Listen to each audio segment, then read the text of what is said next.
hold the light of Christ above life's doubts and discouragements.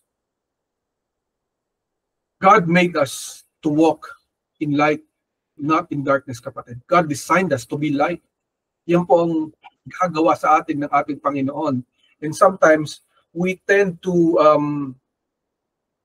concentrate on things na dark sa ating buhay. Yet, God doesn't want us to stay in darkness. God wants us to stay in the light. Yung ilaw, kapatid. Kaya minsan napapatanong tayo sa ating sarili. Kapatid, kumbaga, if you go back in time, kumpara sa panahon natin ngayon, yung mga ilaw natin nung unang panahon ay gawa sa lampara, sa mga kandila. Not right now, there are LED lights, di ba? Nung unang panahon, merong incandescent bulb, merong fluorescent light, di ba? Meron iba't ibang uri ng mga pailaw. Pero nung unang panahon, alam mo kapag ang isang ilaw ay medyo hindi na maganda yung ilaw niya, yung liwanag niya kasi medyo malabo na yung kanyang ilaw, yung kanyang liwanag. And especially important to sa mga lampara. You know na yung lakas ng apoy, yung lakas ng apoy na umiilaw, it will indicate, kapatid, kung kaunti na lamang yun langis o ano man yung ginagamit na source na fuel ng ilaw na yun. It's very important for us to make sure na hindi po mamamatay agad yung ilaw by replenishing yung fuel ng ating pong lampara. Same way with a candle or a candle, you need, kapatid, a new candle kasi kung medyo luma na ito at tunaw na halos, kumbaga naubos na yung wick niya, yung tali, one way or another, mamamatay yung ilaw. Mawawalan ng liwanag, didilim na ang iyong paligid. Diba? Hindi katulad sa panahon natin ngayon, kapatid. We have batteries, diba? Kapalitan mo lang yung bombilya, iilaw na ulit. Pag malakas naman ang kuryente mo, nagbayad ka naman ng iyong Meralco, you know fully well that whatever is causing the lights problem, it will go back. And why is it important for all of us, kapatid? Sapagkat ang gusto ng ating Panginoon, sa anuman nangyayari sa ating buhay, we have to hold that light above everything that we are going through. Could it be doubt, darkness, discouragements, challenges in our lives, problems that we are encountering, whatever that is, God wants us to hold our light above, high above our situation. Because we are supposed to be made in the light. Di ba ang Panginoon sinabi niya, I am the way, the truth, and the life. No one comes to the Father except through me. And that life na meron ng ating Panginoon, it gives us light, kapatid. He gives us light. I am the light of the world. Sinasabi ng Panginoon, He is the light of the world. And yet we, as sons and daughters of God, we are inheriting yung ilaw na ating Panginoon. Naintindihan ba natin yun? Mamaya we will see evidence kung ano po ibig sabihin ng ating Panginoon na tayo din ay nagmana sa Kanya bilang anak at mga anak niya, no? Sons and daughters of God. So, hindi po natin dapat itong isawalang bahala na tayo po ang ilaw ng mundo. Tutulad ng ating Panginoon. Of course, God is the light of all. Jesus Christ is the light of all. Pero meron po tayong na-inherit bilang parte ng Kanyang kingdom. And we would see later. In John 8:12, New King James Version says to us, Then Jesus spoke to them again, saying, I am the light of the world. He who follows me shall not walk in darkness, but have the light of life. Ang buhay po natin, kailangan po ng ilaw. Without that light, hindi po magiging masaya ang ating buhay. Hindi po magkakaroon kumbaga sa Tagalog, di ba sabi nila, na buhay ka nga, pero wala namang buhay. Walang kabuhay-buhay ang buhay. It's very resonating sa mga Filipino.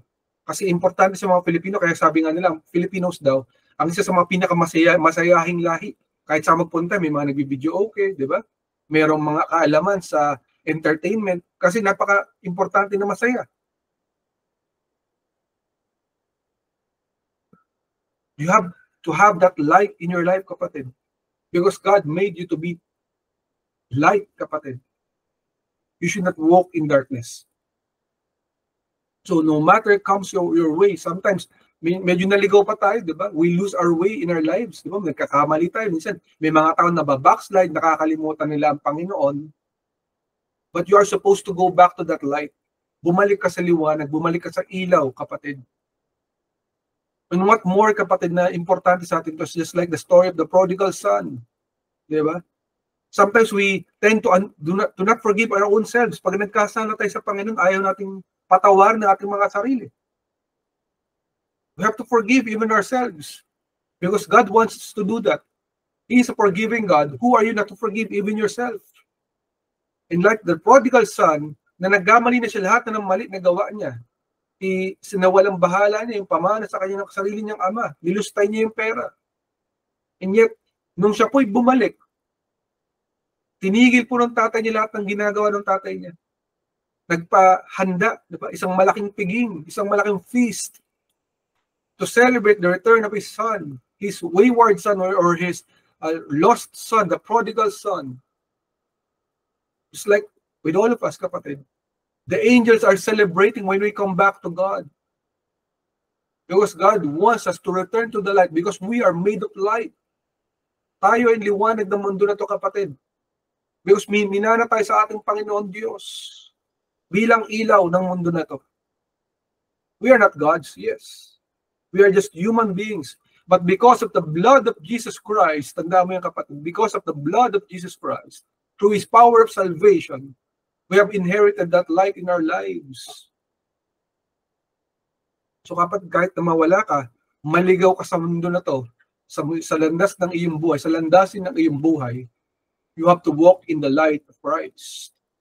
Di ba may kantang ganyan? Di ba yung walk, walk, walk, walk in the light, walking in the light of God. We have to walk in the light of Christ. And that is our design, kapatid. Dinisenyo ka ng Panginoon to never walk in darkness. Marami sa atin parang kapag may problema, napaka-gloomy, diba? Napaka-dark kapag hindi na kaya. Diba? Parang puro pagpipighati na lang. Puro kalungkutan, puro depression. And then the enemy comes in because he wants to steal our light. Gusto niya nakawin ng ating liwanag. He knows the feeling, si Satan, because he is the angel of light. Nawala po kasi sa kanyang ilaw eh. Diba? The most beautiful angel ever created was Lucifer. And because he lost that light, gusto niya magnakaw. Kung sino ba na natitirang may ilaw pa, gusto niyang kunin. So kung hayaan na nakawin ito ng kaaway mula sa iyong buhay, kapatid. In Matthew 5:14-16 in the ESV version, it says to us, you are the light of the world. So una, sabi ng Panginoon, He is the light of the world. Pero sinasabi niya ngayon dito, you are the light of the world. Ikaw daw, kapatid, tayo bilang mga anak ng Diyos, ang light of the world. Hindi po lahat yan, kapatid, ha? Lilinawin natin. Hindi po lahat ng nilalang ng Panginoon, hindi po lahat ng tao ay light of the world. But you, especially you, if you know about Jesus Christ, if you have accepted Him as Lord, God, and Savior, you are the light of the world. A city set on a hill cannot be hidden, nor do people light a lamp and put it under a basket, but on a stand, and it gives light to all in the house. In the same way, let your light shine before others, so that they may see your good works and give glory to your Father who is in heaven. It's very important, kapatid, that you establish, kapatid, yung buhay mo bilang anak ng Diyos, na makita ng mga tao na tunay ng anak ka ng Diyos, sapagkat iilaw ka, magliliwanag ka sa harapan ng maraming tao. That you do not follow the crowd. Sabi nila, sundan mo to, gawin mo to. Makisabay ka na lang sa agos. Kaya ako, never kung sinunod, kapatid, yung sinasabi nilang, go with the flow. That is a demonic motto. Do not follow that phrase na sinabi nila, just go with the flow. Sumabay ka na lang, sumama ka na lang sa agos. Go with the mob, go with the crowd. This is not from God. We're supposed to be eagles, kapatid. We rise above the storms. We rise above the clouds. We do not go with the flow of the wind. Because kung nasaan ang go ng flow ng wind, nandun po ang kaaway. We rise above everything because we're supposed to be the light. People should tend to look at the sons and daughters of God as an example. Wherever you go, kaya sabi ng Panginoon dito, di ba? Let your light shine before others, that they may see your good works and give glory to your Father. Alam ng mga tao kapag Kristiyano ka, kapatid, kahit mahirap minsan tumayo, diba? To be an example, may pinagdadaanan ka rin. Hindi lang sila, ikaw may matindi rin pinagdadaanan mo. At alam mo yun sa sarili mo. And yet, you are trying to encourage people. You are trying to inspire them, to strengthen them in Christ because God made you to be. Huwag mo itago kapatid ang ilaw na nilatag ng Panginoon sa iyong buhay. Kasi marami sa atin ganun, pag may pinagdaraanan, ayaw na magpakita. Nagtatago na ng kanyang ilaw. Okay na yan. Nagkamali na ako. Okay na. So, tuloy-tuloy na lang natin yung pagkakamali. No. God did not design you to be that way. You are to rise above the troubles of your life. You are to rise above sickness. Rise above sin. Kapag nagkamali ka, mag-rise ka above that. Huwag kang lumublob doon kasi may mga tao pag nag-backslide or pag nagkamali, lulublob na doon. Kasama pa ng iba, tara, dito na lang tayo. Marami akong problema. Kasama kayo sa akin. No, kapatid. God did never design you to be that way. Focus point number 1 na binigay sa atin natin Panginoon, remember the light God has given you. Alalahanin mo kapatid yung ilaw, yung liwanag na binigay ng Diyos sa iyo at sa iyong buhay. Give importance to it kapatid. Huwag mong kalimutan. Kasi marami sa nakakalimot na tayo'y ilaw. You are the light of the world, just like Jesus Christ. In Ephesians 5:8, in the ESV version says to us, for at one time you were darkness, but now you are light in the Lord. Walk as children of the light. Alam ng Lord that there was part of our lives that we were in darkness. That's why He came to this world, di ba? Kasi nung nagkamali at nagkasala po si Eva at Adan, tapos na lahat, all human beings are to die in darkness. We are living in darkness. We have lost the power of the Holy Ghost. Kasi si Adam, si Adan, he was a Holy Spirit filled. Meron po siyang Holy Spirit. Pero dahil po sa nagkasala siya, nawala po yun. And then therefore, he also lost everything. But no, because of Jesus Christ, He made the sacrifice to save us all from our sins. If we will only choose Him, we will receive that light once again. So you are now the light of the world, kapatid, from darkness to light. Yun po nangyari sa atin. If you have Jesus Christ in your life, you're supposed to always come back to the light. Alam mo yung kapag nagkamali ka, di ba? Hindi mo kayang lumublob dun sa kasalanan dire-diretso. Kasi may takot ka sa Diyos. You have to, sabi nila sa Filipino, di ba yung merong sabon na commercial, paulit-ulit na commercial nila dati, na para may konsensya. The conscience. Because your conscience cannot take it. Why? Because you fear God. You are naturally made to fear God. All of us human beings are supposed to fear God. We have a Creator that we can never deny. Gustuin mo bang i-deny siya, hindi mo siya may deny.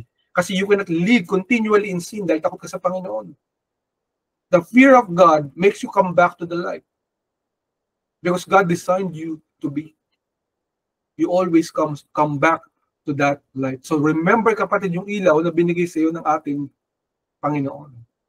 Kaya naman maisip mo, kapatid, bakit binabanggit mo ba yung ilaw? Ano yung importansya ng ilaw na yun sa buhay natin? Well, there were recent studies, kapatid, in science, no? Sa mga scientists. They have discovered, although yung mga scientists, madalas sila po ay punong-puno ng pagkakamali because they do not recognize God. And yet their experiments, their research right now points back to God. They can never deny God, even if they try to deny the Lord. Why? Isa po sa mga kilalang online or science magazines na online din kapatid ay yung Science Alert. Kung alam niyo po yan, you can check this out. You can go to Google and check out ito pong Science Alert magazine. And isa po sa nilang mga na-established na experiment at research, isa mga tao daw, pag daw namatay or nawala sa mundo na to, may ilaw daw ang tao eh. Pag namatay na ang isang tao, mawawala rin yung ilaw. That's upon their experiment. Meron daw tayo invisible light na hindi natin nakikita, but if you have instruments, you can check the body of a person that it has light, it is emitting light. May naglalabas siya ng ilaw ng liwanag, ang katawan daw ng mga tao. Tayong lahat ng mga tao ay ganun daw. So in the new study na in-establish nila, scientific to kapatid ha, they cannot deny na ang tao ay ilaw.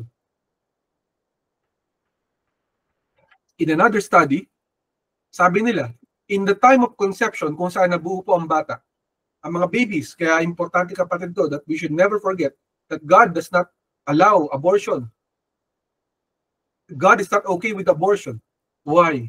Because in the time of conception, sa pagkabuo pa lang ng bata, cells pa lang siya, fetal cells pa lang siya, ay merong flash of light. Makikita po niyo sa picture dito na sa una, madilim siya, pero once na nag-connect po yung dalawang, ito pong yung sperm at egg cell, automatic po yan, magkakaroon ng burst of light. Parang sinabi ng Panginoon in the Bible, let there be light, di ba? There's ilaw, light, liwanag. It is scientific, hindi ko po yung ginawa. And I was actually impressed and surprised na wow, even their research, they can never deny God. Because we are made of light. Because our God is light, di ba? When He breathed into human beings, di ba, His breath, that gives us light. Pero kapatid, we have to remember na may ilaw man ang bawat tao, ang bawat creature sa mundo na to. May kulang. Parang sa ilaw, kumbaga aandap-andap, mahina, hindi malakas ang ilaw.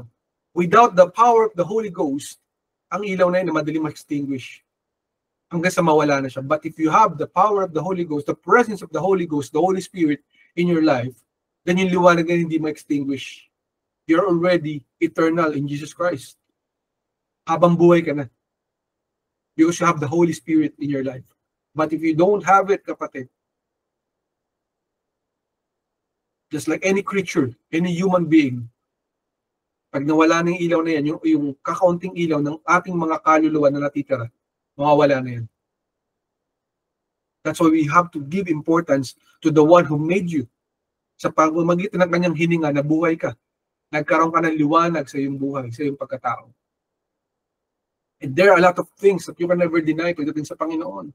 Just like with lamina, alam po ba natin na kapag ang ating katawan ay tinignan mo sa isang microscope, yung mga cells natin, meron pong isang cross na nag-hold ng ating mga cells para hindi pa sumabog yung mga cells natin. That is what it's called, lamina. And the shape of that is cross. The cross of Jesus Christ. At nung investigahan din nila yung ating DNA, it's made of the sequence of the letters YHVH. Sa mga hindi pa nakakalam, it was translated to the English word of the YHVH or sa Filipino, Yahweh, sa English, Jehovah. What is God telling about us? Meron siyang signature sa ating pagkatao, sa ating pagkakakreate, kapatid. You are made in light and you are supposed to live in the light. So even if you fall, even if you make mistakes in your life, do not ever forget to go back to God. God wants you to be in the light. You are supposed to be in the light, kapatid.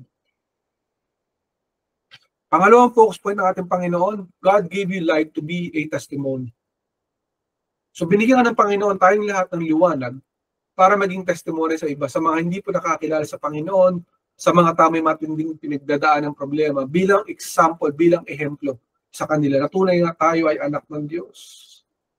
Hindi ka binuhay ng Panginoon for your own purpose only. Kasi marami sa atin selfish, self-centered, greedy. It's all about me. Kung ano kailangan ko, tulungan niyo ako, help me out. Pero ikaw, tumulong ka ba pabalik? Diba? Nagmahal ka ba pabalik? O ikaw lang yung minahal? Diba?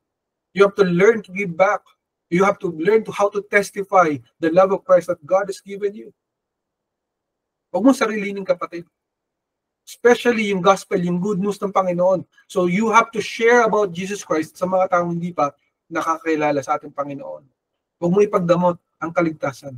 Huwag mo ipagdamot ang habang buhay na pagkakaligtas. Huwag mo ipagdamot ang liwanag ng ating Panginoon. Be a light to others.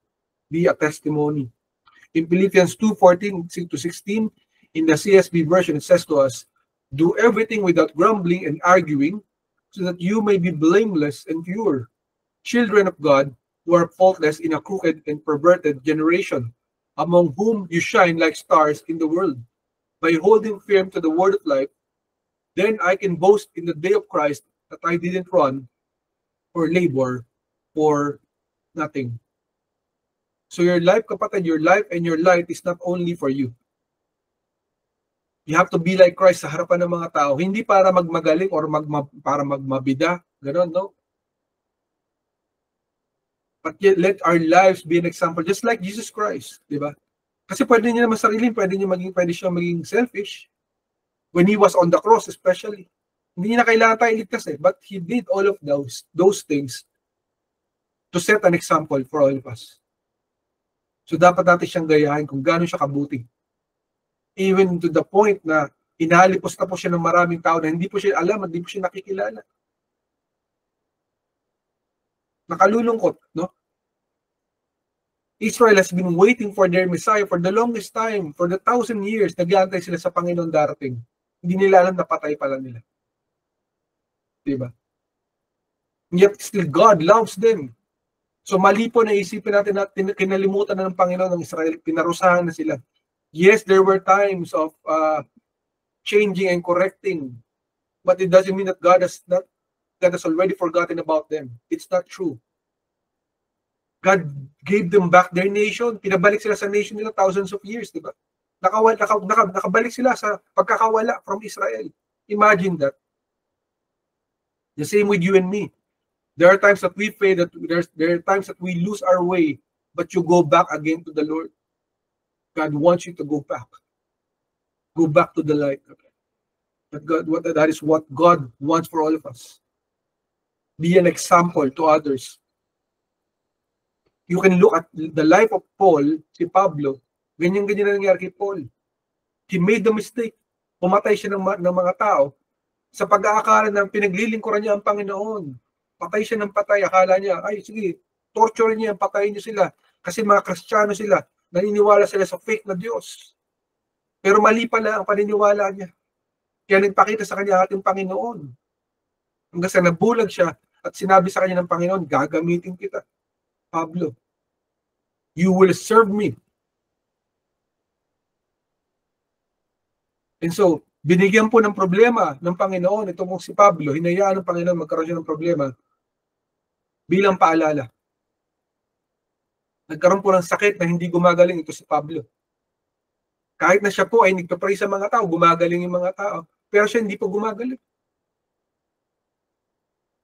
And yet he stood up for the Lord. He walked for the Lord, believing for the Lord, para sa harapan ng maraming tao at makita nila tunay ng mga Diyos.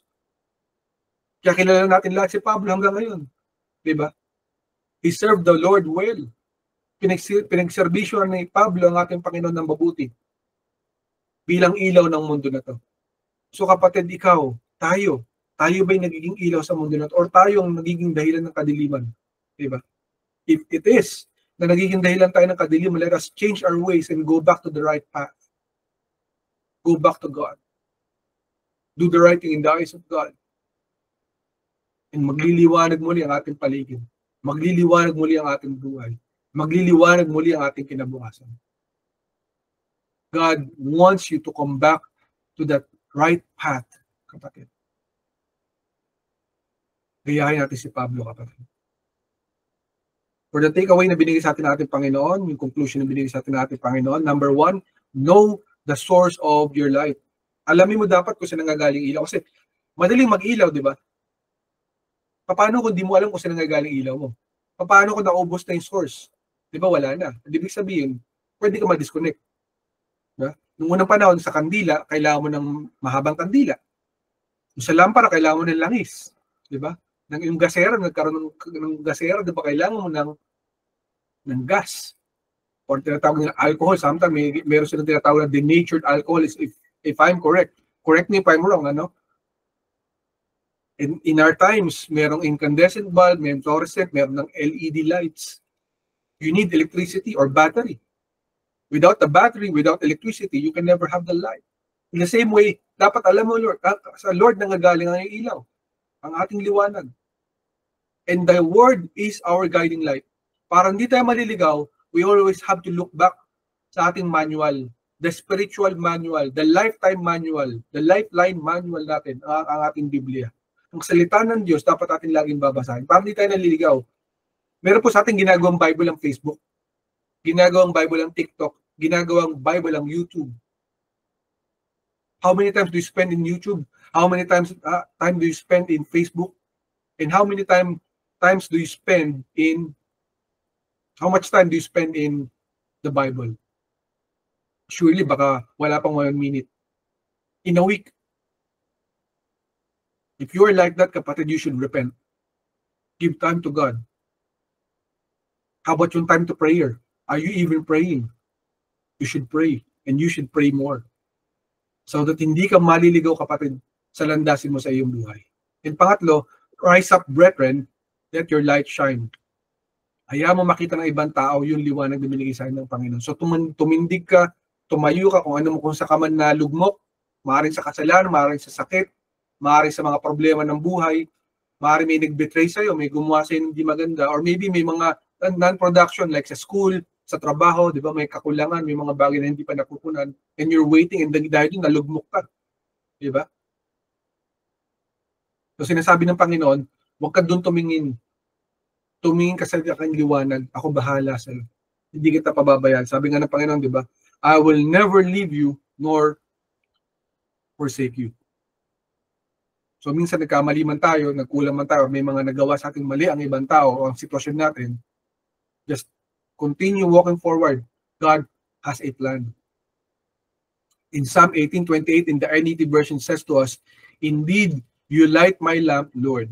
My God illuminates the darkness around me. So dapat alam natin na ang Panginoon ang panggagalingan ng ating ilaw. Maaaring magaling tayo sa ating buhay, magaling ka, you're very, very, very talented, very highly skilled. You're smart, you're intelligent, you're knowledgeable about a lot of things. But apart from God, we are nothing. Dapat alam mo kung saan nanggaling ang lahat na mayroon ka sa iyong buhay. Diba? So that when the discouragements come, when the doubts come, when the troubles come, alam mo kung paano ako makalilitas. Kasi alam mo kung saan nanggaling ang ilaw mo. No, it will not take away my confidence. It will not take away my faith. It will not take away my hope. Because I have Jesus Christ in my life. Jesus Christ will always save me.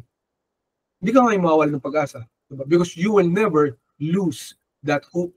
Kasi alam mo, Panginoon kasama mo eh. Minsan may mga nag-betray sa atin, tinulungan ko to, ginawa ko na lahat para sa kanya, and then ganito ginawa niya sa akin, inilagay niya ako sa alanganing sitwasyon. Anong gagawin ko? Wala na bang pag-asa? No, may pag-asa, kapatid. God has purpose and God has a plan. If God allowed it, kapatid, may dahilan siya. May plano siya, surely. What you need to do is to continue being faithful to God. Continue trusting in Him. Because He is the source of your light. So you have to bring forth, kapatid, hold the light high above your doubts and discouragements. You might have discouragements. It's normal, ma-discourage, diba? It's normal, ma-disappoint. It's normal, maging hopeless. But do not stay on them. Because you are not made for darkness. You are made for light. Psalm 119:105 in the NLT version says to us, your word is a lamp to guide my feet and a light for my path.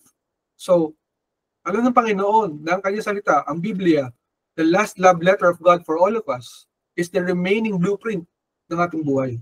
If you want to make sure na natatama ang iyong landas, yung mga desisyon na gagawin mo, look at the Bible, read it. Remember the teachings, remember the words of the Lord, and so hindi tayo malilikaw. Kasi darating yung mga manggugulo yung lilituhin tayo. Eh di ba sinabi ni Lord ganun? Diba? I remember tuloy nung kabataan ko, meron akong kaibigan, sabi niya, hindi ako naniniwala sa Diyos eh. Sabi ko, ba't di ka naniniwala sa Diyos? Kasi may nabasa kami ron, dati kasi akong ganito ng religion nila, sabi niya. And sa religion nila, sinabi daw, na hindi na raw muling gugunawin ng Panginoon ang mundo. Sabi ko, saan mo nakita yun? Sabi niya sa Genesis, sabi niya gano'n. Kasi nung panahon ni Noah, hindi na raw gugunawin ng Lord ang mundo. Pero yung parang ng plano niya in the last days. So sabi ko, mali yung pagkakabasa mo kasi hindi kaya nagbabasa ng Biblia. Kasi sa Biblia, sinabi ng Panginoon na hindi niya muling gugunawin ang mundo sa pamamagitan ng tubig baha. Hindi sinabing hindi niya nagugunawin muli ang mundo. So mali yung pagkakaintindi mo or mali yung pagkakabasa mo or maybe baka hindi mo talaga binasa. So importante, kapatid, na basahin natin ang salita ng Diyos para hindi tayo malilito. Kasi madaming mga tao manliligaw sa atin. There will be people who will come forth like wolves in sheep clothing na magpapanggap sila na sila lingkod ng Panginoon. I encountered a person, sabi niya sa akin na He is the servant of the Lord daw. He's a born-again Christian. Eh sabi ko, born-again Christian, but you are okay with same-sex marriage. Where you are okay with homosexuality. Diba? If you're doing things like that, and I have no way to judge anyone. We are not to judge anyone here. But God hates homosexuality. Let us be reminded of that. Dapat you will repent and change your ways.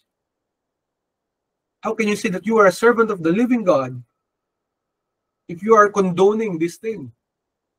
Because there are a lot of churches, kapatid, right now, in our generation, nakalulungkot, just like in Sodom and Gomorrah, kung saan they're allowing, they're encouraging, they're inspired to do same-sex marriages. Why? Because they have neglected the lamp, the word of God. They have neglected. Kinalimutan nila yung totoong salita ng Diyos, kaya sila ay naligaw. I pray that they will repent and change their ways. So kapatid, napaka-importante na babasahin natin ang salita ng ating Panginoon so that hindi tayo maliligaw. In Isaiah 61, in the New King James Version, the last verse na binigay sa atin ng ating Panginoon, "Arise, shine, for your light has come, and the glory of the Lord is risen upon you." So whatever it is that you're going through, kapatid, God wants you to rise up and stand for God, for His light. For He has called upon you, kapatid, to stand for His light. Sa mundo na ito, na malaman nila, tunay nga kapatid, na meron Diyos at Panginoon na tagapagligtas sa ating mga buhay. Kasi marami pong mga tao naliligaw. If no one will tell them, how would they know? If no one will show them, how will they see it? Diba? Maraming Kristiyano nabubuhay ng palihim. Pag nasa labas, hindi Kristiyano. Pag nasa labas, ay patagong Kristiyano. So wherever we go, whatever we do, whatever it is that you wear Christ, bring Christ in your life. This is the time, kapatid, tingnan mo na mabuti yung lampara ng iyong buhay. Check your lamp. Kamusta ang ilaw ng buhay mo, kapatid? Are you still living for Christ? Are you still standing up for the Lord? Sa dami ng mga problema, sa dami ng mga challenges, changes sa buhay mo, kamusta ang ilaw, kapatid? You are supposed to be the light. How about yung battery? Kamusta ang pinanggagalingan ng power ng iyong light? Diba? Baka nawawala na, kapatid. Baka mahina na yung ilaw. So make sure that you come back to God. You pray. You fast. You read the word of the Lord. You read the Bible para hindi ka maliligaw, kapatid. It is time for you to call Him in any time of trouble. When you are in trouble, when you have problems in your life, make sure that tatawagin mo ang ating Panginoon. Wala kang ibang tatawagin kundi ating Diyos. Kasi marami po sa atin kapag may mga bagay na hindi nangyayari sa ating buhay, we go back to wrong things. Di ba? Yung mga tao na Kristiyano na, naniniwala pa sa swerte. Luck. That's not from God. That's demonic. Lalo na sa mga, di ba, yung mga Chinese lucky charms, may mga crystals, gumagawa pa tayo. May iba, nag-horoscope pa. That's lalo yung witchcraft na siya. Ayaw ng Lord. So go back to God in His light, sa Kanyang salita. Hindi po tayo pupunta sa mga mali. Di ba? Choose the right path. Choose yung tamang lampara ng ating Panginoon. Let Him calm the raging seas of your life, kapatid. Ano man yung mga bagyong dumating, hayaan mo ang Panginoon na magkalma. So huwag ka matakot kasi kasama mo siya. Diba? Let Him calm the raging seas. And kapatid, isang magandang story para sa ating lahat. Most of us know the story of Shadrach, Meshach, and Abednego. Yung 30 tao that were thrown into the fire because they did not worship Nebuchadnezzar or the statue of Nebuchadnezzar. They chose to worship God and they said na, even if patayin nyo kami, sabi nilang ganon, we will not worship your gods. We will only worship the one and true God. And when they were thrown into the fire, alam po nila kasi tinapon sila sa apoy. Sabi raw, 30 times or 10 times hotter yung apoy. So when they were thrown into the fire, they were supposed to die, but they did not die. Because God saved them. Sabi po na marami, God took them out of the fire. No. God was with them on the fire. Let us be reminded of that. God stood with them in the fire. Kasama po nila ang Panginoon sa apoy na pinagdaraanan nila. So kapatid, anuman ang pinagdadaanan mo, nating lahat, ako po, kayo, tayong lahat, sa ating buhay, mga problema, God is with you in your times of trouble. God is with you in the time of fire. Whatever that is, God will be with you. Remember that your light is with you wherever you go. Whatever you are going through, God knows it, and God will be standing with you. He will stand with you, and He will stand for you. You have to remember that, kapatid. And His fire and His light is brighter and more powerful than any other fire that will come your life, that will come your way. Gaano mo kalakas yung apoy na yan, gaano man yung kaliwanag, wala pong mas liliwanag sa liwanag at apoy ng ating Panginoong Jesus. Because He is the light of the world. And that's why you are also the light of the world. So kapatid, remember, let Jesus Christ be your light and be your salvation today. Marami po sa atin, when we are in trouble, when we have problems that we are encountering, the challenges that we can fathom na hindi natin maintindihan, bakit ang tagal-tagal nag-aantay. Go back to the light and go back to your salvation. Sino yun, kapatid? Wala pong iba kundi ang ating Panginoong Jesus. He always wants to save you, to show you that He is your one and only true God, the light of your life. Sino ang liwanag, kapatid, ng iyong buhay? Ang iyong sarili ba? Ang iyong sitwasyon? Ang iyong pamilya? Isa lang ang liwanag ng iyong buhay. Yan ang ating Panginoong Jesus. Come back to the light, kapatid. And you are supposed to be the light of this world. Yan ang mensahe ng ating Panginoong Jesus. Salamat sa kanyang salita na ating nabasa and ating narinig. And kapatid, maybe this is the first time that you're hearing this broadcast. You might not know me. You might not know Ancient Doors Church. And worst, baka hindi mo pakilala ang ating Panginoong Jesucristo. Kapatid, in this world, there's something that we cannot stop. There's something na hindi pa natin mapipigilan, and that is death. Ang kamatayan ay darating po sa bawat isang tao. Yan po ang destination ng bawat tao. Pero pag tayo po'y namatay at nawala sa mundo na to, meron tayong patutunguhan. The problem is we do not know where we will go after we die. We cannot control it because it's in the spirit, diba? In the spiritual realm. That is, either pupunta tayo sa impyerno or hell or langit or heaven.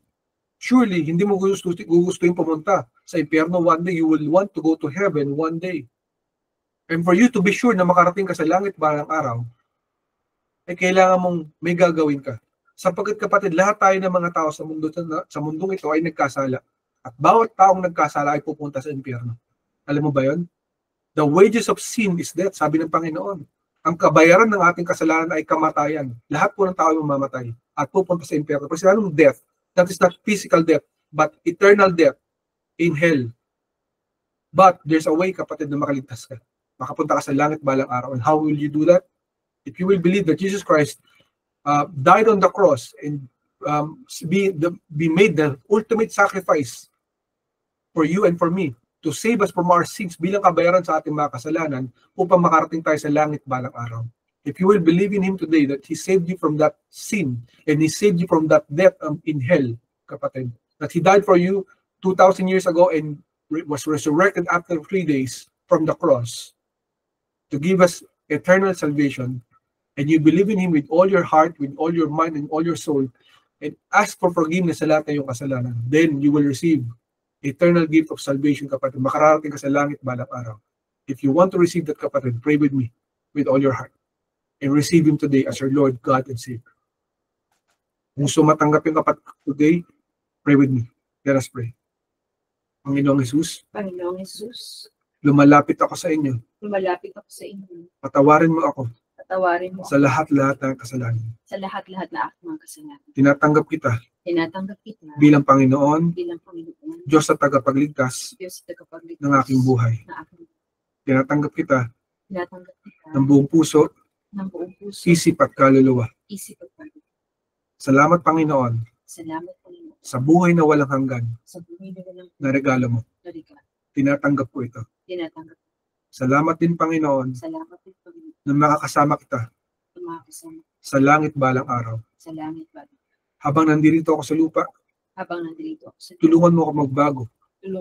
At maging mabuti. Sa pamamagitan ng Espiritu Santo. Ikaw na ang Panginoon. Ito ang aking panalangin. Sa pangalan ni Jesus. Amen, amen at amen. If you prayed that prayer, kapatid, congratulations to you. You are now a new creation. The old has gone, the new has come. God wants to work in your life and God wants you to know more about Him. If you want to know more about Jesus Christ, kapatid, I urge you to reach out to us via social media platforms in Ancient Doors Church, and we will be more than glad to help you out. Congratulations, kapatid.